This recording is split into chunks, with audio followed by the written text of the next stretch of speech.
ان ربک یقضی بینہم یوم القیامۃ فیما کانوا فیہ یختلفون۔ بنی اسرائیل نے اختلاف کیا، اللہ کہتے ہیں کہ تیرا رب ان کے درمیان قیامت کے دن ان تمام باتوں میں فیصلہ کر لے گا جن باتوں میں یہ اختلاف کیا کرتے تھے۔ اللہ قیامت میں سب کو واضح کر دے گا۔ فَإِن كُنتَ فِي شَكٍّ مِّمَّا أَنزَلْنَا إِلَيْكَ، اے نبی، اے محمد صلی اللہ علیہ وسلم، اگر آپ شک میں ہیں اس قرآن کی طرف سے جو ہم نے آپ پر نازل کیا، فَاسْأَلِ الَّذِينَ يَقْرَؤُونَ الْكِتَابَ مِن قَبْلِكَ، تو آپ ان لوگوں سے پوچھئے جو آپ سے پہلے کتاب کی تلاوت کرتے ہیں، یعنی تورات اور انجیل پڑھتے ہیں اہل کتاب۔ چونکہ یہ صورت مکہ میں نازل ہوئی ہے، سورہ یونس، مکہ میں نبی صلی اللہ علیہ وسلم کا اہل کتاب سے واسطہ نہیں پڑتا تھا۔ آپ صلی اللہ علیہ وسلم جب قرآن پڑھ کے لوگوں کو سناتے اور بتاتے اللہ کا کلام ہے تو وہ انکار کرتے تھے۔ تو قرآن نے ایک دلیل پیش کی ہے کہ آپ تو مکہ میں رہتے ہیں، یہاں تو بت پرست لوگ ہیں، یہاں پیغمبروں کی تعلیمات ہی نہیں ہیں، تو اے نبی اگر آپ کو اس قرآن کے بارے میں شک ہو رہا ہے کہ یہ اللہ کا کلام ہے یا معاذ اللہ کوئی شیطانی تصرف ہے، ظاہر ہے نبی کو تو شک ہو نہیں سکتا تھا، یہ تو ہمیں بتا، اگر نبی کو شک ہوتا نا تو آپ اس قرآن کو بیان کرنے میں اتنی تکلیفیں کیسے اٹھاتے؟ یوں کیوں کہتے کہ میرے ایک ہاتھ میں چاند رکھ دو، ایک ہاتھ میں سورج رکھ دو، پھر بھی میں اس دعوت سے پیچھے نہیں ہٹوں گا؟ یہ اس کی علامت ہے کہ آپ کو اس میں کوئی شک نہیں تھا، لیکن لوگوں کو بتانے کے لیے کہ بالفرض اگر نبی کو شک ہو رہا ہے تو ہم نبی سے بھی کہہ رہے ہیں کہ جا کے اہل کتاب سے پوچھیں، وہ آپ کو بتا دیں گے کہ واقعی یہ اللہ کا کلام ہے۔ تو یعنی آپ اس پر قائم رہیے آپ، اور ایک دلیل ہم آپ کے سامنے پیش کر رہے ہیں۔ تو اہل کتاب سے پوچھیں گے، فَاسْأَلِ الَّذِينَ يَقْرَؤُونَ الْكِتَابَ مِن قَبْلِكَ، ان لوگوں سے پوچھیں جو مکہ کے گرد و نواح میں رہتے ہیں، دور رہتے ہیں مکہ سے لیکن اہل کتاب ہیں، یا مکہ میں بھی مضافات میں کچھ اہل کتاب کے بعض افراد تھے، جیسے کہ حضرت خدیجہ رضی اللہ تعالی عنہ نبی صلی اللہ علیہ وسلم کو لے گئی تھیں، تو ان سے آپ پوچھئے تو وہ دلیل دیں گے کہ واقعی یہ اللہ کا کلام ہے۔ وہ کیسے دلیل دیں گے؟ ایک بات تو یہ کہ وہ اپنی کتابوں میں علامات دیکھ کے بتائیں گے کہ یہ آخری نبی کہاں ظاہر ہونے والے ہیں اور ان پر کون سا کلام نازل ہوگا۔ نمبر دو، جو واقعات آپ بیان کرتے ہیں اس قرآن میں ہو بہو اسی طرح یہ واقعات تورات اور انجیل میں بھی ہیں، حالانکہ آپ کی تورات اور انجیل تک رسائی نہیں ہے۔ تو آپ کے جو مکہ کے لوگ ہیں ان واقعات کا انکار کر رہے ہیں، تو آپ جب دیکھیں گے کہ یہ باتیں تورات اور انجیل میں بھی ہیں اور نہ آپ پڑھنا جانتے ہیں نہ لکھنا جانتے ہیں، تو یہ اس کی علامت ہے کہ جس نے تورات اور انجیل میں ان واقعات کو نازل کر کے امت کو بتایا، وہی خدا قرآن میں بھی وہی واقعات اسی انداز سے بیان کر رہا ہے۔ لَقَدْ جَاءَكَ الْحَقُّ مِن رَبِّكَ، اے محمد صلی اللہ علیہ وسلم، تحقیق آپ کے رب کی طرف سے آپ کے پاس حق آ چکا ہے۔ فَلَا تَكُونَنَّ مِنَ الْمُمْتَرِينَ، آپ ہرگز شک کرنے والوں میں نہ ہو جائیں۔ یقیناً نبی شک نہیں کیا کرتے تھے، لیکن نبی کے ذریعے سے ہمیں آرڈر کیا جا رہا ہے کہ آپ نے بھی اس کلام کے برحق ہونے میں ہرگز شک نہیں کرنا۔ اور یہ بھی اس طرح سے بھی نصیحت ہے کہ جب نبی کو شک کرنے کی اجازت نہیں ہے، جو قوم کے سربراہ ہیں، لیڈر ہیں، تو تمہیں بھی بالکل اس کی اجازت نہیں ہے۔ وَلَا تَكُونَنَّ مِنَ الَّذِينَ كَذَّبُوا بِآيَاتِ اللَّهِ، اور آپ ہرگز ان لوگوں میں سے نہ ہو جائیں جو اللہ کی آیات کا انکار کرتے ہیں۔ فَتَكُونَ مِنَ الْخَاسِرِينَ، تو اے محمد صلی اللہ علیہ وسلم آپ بھی خسارے والوں میں سے ہو جائیں گے۔ ظاہر ہے نبی تو انکار نہیں کریں گے، لیکن ہمیں ڈرایا جا رہا ہے کہ اگر نبی انکار کر دیں قرآن کا، تو جب نبی خسارے میں جا سکتے ہیں تو تم کیسے یہ سمجھتے ہو کہ قرآن پر ایمان لائے بغیر تمہاری بخشش ہو جائے گی۔ ان الذین حقت علیہم کلمۃ ربک لا یؤمنون، بے شک وہ لوگ جن پر تیرے رب کا کلمہ ثابت ہو چکا ہے وہ ایمان نہیں لے کر آئیں گے۔ یہ بھی تسلی ہے نبی صلی اللہ علیہ وسلم کو کہ اتنی واضح باتیں سن کر ایمان لوگ کیوں نہیں لے کر آتے۔ تو اللہ نے بتایا کہ کچھ لوگ ہیں جن کی قسمت میں ایمان ہے ہی نہیں، ان کے بارے میں اللہ کا یہ کلمہ ثابت ہو چکا ہے کہ انہوں نے ایمان لانا ہی نہیں ہے۔ تو جن پر اللہ کا یہ کلمہ ثابت ہو چکا ہے وہ کیسے ایمان لے کر آئیں گے؟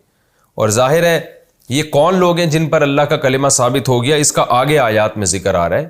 کہ جو کوششیں نہیں کرتے ہیں اور جو ہر دھرم لوگ ہیں، یجعل الرجس، اللہ یہ گندگی اور ناپاکی انہی پہ ڈال دیتا ہے، یعنی ایمان نہ لانے کی انہی کو توفیق دیتا ہے جو عقل استعمال کرتے ہی نہیں ہے۔ آگے یہ آ رہی ہے تفصیل اس کی، آگے اللہ فرماتے ہیں وَلَوْ جَاءَتْهُمْ كُلُّ آیَةٍ، یہ وہ لوگ ہیں کہ ان کے پاس ہر قسم کی نشانی بھی آ جائے، حتیٰ یروا العذاب العلیم، یہاں تک کہ یہ دردناک عذاب اپنی آنکھوں سے دیکھ لیں۔ یعنی ایسے ہٹ دھرم اور ضدی لوگ، ان کے بارے میں اللہ کا یہ کلمہ ثابت ہو چکا ہے کہ یہ ایمان نہیں لے کر آئیں گے اور انہیں جہنم کی آگ میں ہی جلنا ہے۔ تو یہ وہ لوگ ہیں کہ جتنی بھی نشانیاں دیکھ لیں صبح و شام، ہر نشانی میں غلط سلط تعویلات کرتے رہیں گے،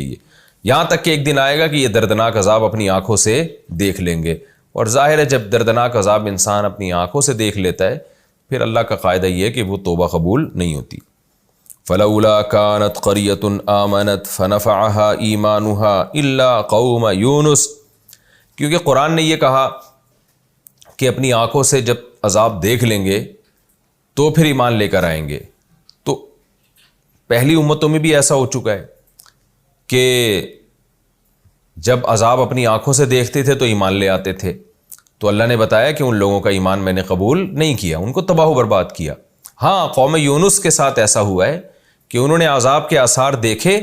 اور ایمان لے آئے تو ان کا ایمان میں نے قبول کیا۔ وجہ فرق کیا تھی وہ میں انشاءاللہ بھی بتاتا ہوں۔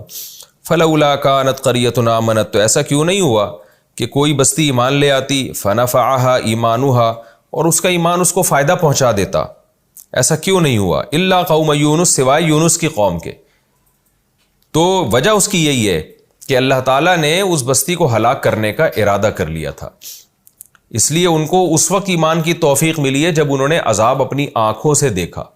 تو وہ بستیاں بھی عقل سے کام نہیں لیتی تھیں، اس لیے اللہ نے ارادہ کر لیا کہ ان کو گمراہی پر ہی میں نے رکھنا ہے۔ نتیجتاً وہ جب عذاب انہوں نے اپنی آنکھوں سے دیکھا ہے اس وقت ایمان لے کر آئے ہیں، لیکن اس وقت ایمان لانا فائدہ مند نہیں ہوا۔ اب ایک اشکال ہو سکتا تھا کہ اللہ تو خود کہتا ہے کہ یونس علیہ السلام کی قوم نے عذاب دیکھا تو ایمان لے آئی، تو اللہ کہتے ہیں ہاں وہ میں مانتا ہوں کہ یونس کی قوم ایسی تھی جو عذاب دیکھ کر ایمان لے آئی تھی اور اس کا ایمان ان کو فائدہ بھی ہوا تھا، لیکن عام اصول تو یہی ہے کہ جب قوم عذاب دیکھ لیتی ہے ایمان لاتی ہے تو اس کا ایمان اس کو فائدہ نہیں پہنچاتا۔ لما آمنو، لیکن قوم یونس وہ قوم تھی جب وہ ایمان لے آئے، کشفنا عنہم عذاب الخزی فی الحیات الدنیا، تو ہم نے ان سے دنیا میں ذلت کا عذاب دور کر دیا، ذلت کا عذاب دور کر دیا۔ ومتعناہم الی حین، اور ایک خاص وقت تک کے لیے ہم نے ان کو فائدہ پہنچانا شروع کر دیا، جو دنیاوی فائدے ہوتے ہیں، جو زندگی سے جو فائدے ملے ہوئے ہیں، یعنی وہ فائدے جو انسان کھانے پینے کی لذتیں اور جو زندگی میں جو مزے آپ کو ملتے ہیں ایک وقت، یعنی ان کی موت تک کے لیے ہم نے اس کو ڈیلے کر دیا۔ تو یہ یونس علیہ السلام کی قوم کیوں ایمان لائی اور وہ کیوں اللہ نے عذاب ٹال دیا، اس کی وجہ یہ ہے کہ جتنی بستیاں پہلے ایمان لائی ہیں نا، وہ جب عذاب برسنا شروع ہوا ہے تو اس وقت ایمان لائی ہیں، تو ظاہر ہے اس وقت ایمان فائدہ نہیں پہنچاتا۔ جیسے آپ جب مرنے لگو اور موت کے فرشتے نظر آنا شروع ہو جائیں، غیب اپنی آنکھوں سے دیکھ لو تو اس ایمان کا فائدہ نہیں ہوتا۔ فرعون جیسے بالکل غرق ہوتے ہوئے ایمان لے کر آیا، اور قوم عاد اور قوم سمود نے کیا تھا کہ جب عذاب اپنی آنکھوں سے دیکھا اس وقت بھی مذاق اڑا رہے تھے۔ فلما رأوه عارضا مستقبل اودیتہم قالوا هذا عارض ممطرنا، قرآن کہتا ہے کہ جب قوم عاد پر بادل آئے نا گہرے تو پیغمبر کہہ رہے تھے کہ یہ عذاب ہے، لیکن وہ کیا کہہ رہی تھی قوم؟ یہ تو بارش ہے جو ہم پہ برسے گی۔ اب جب برسنا شروع ہوئی ہے تو پتھر برسنا شروع ہوئے ہیں، تو جب پتھر برستے ہوئے دیکھے ہیں تو ظاہر ہے وہ تو مشاہدے کا ایمان ہے نا، جیسے قیامت کے دن جہنم کی آگ کو دیکھ لے گا تو وہ تو یقین کر لے گا کہ پیغمبروں نے جو کہا تھا سچ کہا تھا، لیکن ایسے موقع پہ ایمان لانا فائدہ نہیں پہنچاتا۔ لیکن قوم یونس کے ساتھ ایسا ہوا کہ یونس علیہ السلام قوم کو تبلیغ کرتے رہے اور اللہ کے عذاب سے ڈراتے بھی رہے، لیکن قوم ایمان نہیں لے کر آئی۔ تو یونس علیہ السلام سمجھ گئے کہ اب اللہ کا عذاب آئے گا ان کے اوپر، تو حالانکہ اللہ نے نہیں کہا یونس علیہ السلام کو کہ اب میں آپ عذاب بھیج رہا ہوں لہذا آپ یہاں سے چلے جائیں، تو لیکن یونس علیہ السلام سمجھ گیا کہ بھئی اللہ نے کہا تھا کہ عذاب آئے گا، تو ان کے دل میں اللہ کا خوف پیدا ہو گیا، خشیت کی وجہ سے وہ پہلے ہی نکل گئے اللہ سے براہ راست صراحتاً اجازت لیے بغیر۔ اللہ کے علم میں یہ بات تھی پہلے سے کہ اس قوم پہ جب عذاب آئے گا تو مکمل عذاب نہیں، عذاب کے آثار دیکھ کر یہ ڈر جائیں گے اور ایمان لے آئیں گے۔ تو جب بادل آئے ہیں اور عذاب کے اثرات آئے ہیں تو قوم عاد نے کیا کیا تھا؟ بادلوں کو دیکھ کے کہا کہ بارش برسے گی، یہ تو نیچرل ہے، لیکن یونس علیہ السلام کی قوم ڈر گئی کہ کہیں یہ وہی عذاب نہ ہو جس کا یونس علیہ السلام نے وعدہ کیا تھا، اور وہ یونس علیہ السلام بھی ہمیں چھوڑ کے چلے گئے ہیں، تو کہیں کوئی بڑا مسئلہ نہ ہو جائے ہمارے ساتھ۔ تو ابھی عذاب برسنا شروع نہیں ہوا تھا، تو فوراً وہ لوگ ایمان لے آئے، تو اللہ نے ان کے ایمان کو قبول کیا۔ تو اس سے پتہ چلتا ہے کہ اس کنڈیشن میں ایمان قبول ہوتا ہے کہ عذاب ابھی برسنا شروع نہیں ہوا، عذاب کے آثار نظر آ جائیں، اس لیے کہ یہ بھی ایک قسم کی آزمائش ہے۔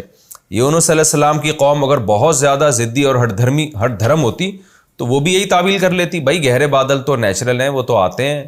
ہاں یہ موسم بادلوں کا نہیں ہے لیکن کبھی بے موسم میں بھی بادل آ جاتے ہیں، تو وہ بھی اس طرح کی فضول تعویلات کر لیتی جیسے کہ قوم عاد نے کی تھی۔ لیکن انہوں نے ایسی تعویلات نہیں کی، وہ ڈر گئے، انہوں نے کہا بھائی یہ وہی بات ہے، یہ وہی ہے، کیونکہ یونس علیہ السلام کا بستی سے چلے جانے سے بھی وہ ڈر گئے تھے